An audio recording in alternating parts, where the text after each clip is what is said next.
দার্জিলিংয়ে তুষারপাতের পূর্বাভাস দিল মৌসুম ভবন। হাওয়া অফিসের তরফে বলা হয়েছে বৃহস্পতিবার ও শুক্রবার পাহাড়ে বরফ পড়তে পারে, সেই সঙ্গে হালকা বৃষ্টিরও সম্ভাবনা রয়েছে।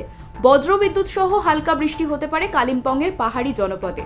উত্তরের বাকি জেলাগুলিতে আবহাওয়া থাকবে শুষ্ক। আলিপুর হাওয়া অফিস জানিয়েছে, তিস্তাবঙ্গ থেকে শীত বিদায় নিচ্ছে না এখনই। রাত ও ভোরের দিকে ভালো রকম ঠান্ডা অনুভূত হবে জলপাইগুড়ি, আলিপুরদুয়ার, কোচবিহারে।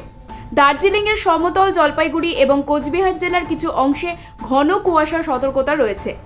দৃশ্যমানতা কমে দাঁড়াতে পারে 200 থেকে 50 মিটারে বলে হাওয়া অফিস সূত্রের খবর।